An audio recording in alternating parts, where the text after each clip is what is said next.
Why are we so obsessed with watching men as opposed to females play sport?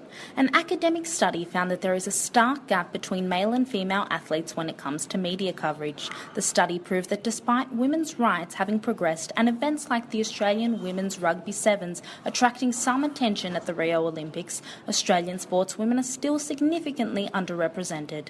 So is this gender sports battle a result of media giants, or are we Aussies more inclined to men in sports? Frances Tsatoulis has the story. 9 does not sound like a substantial number, but for Australian women in sport, it's the only percentage of media coverage they get to show off their talents on our screens. AFL, cricket and soccer are no newcomers to screen time, with 81% of male athletes dominating sports media coverage, according to a study conducted on behalf of the Australian Sports Commission.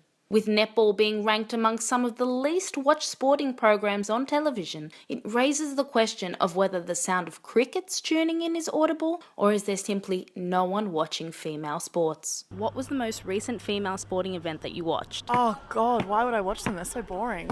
It was Union Rugby World Cup. It wasn't exactly like games, but it was more like highlights. I can't really remember the last time I saw women playing sports on TV. It's not something that I would really watch. I don't see it on Foxtel or on Channel 9. Women only get 9% of all Australian sports media coverage. Do you think that's fair? Wow, 9%. No, it's not fair. That's probably about right. Dr. Helen Capel, a leader in the study conducted, had this to say about women's representation in sport. It's a little bit depressing, I'm afraid. The academic said that there has been an improvement on how female athletes are viewed in the media. I compared male and female reporting through the match report, and I found that there was no difference in how the athletes were treated both verbally and visually. Dr. Capel commented on what she believes to be behind the lack of coverage. In radio, it is still the old white male who hold on to the idea of a woman with a brain and an ability to stand up for herself is basically hysterical.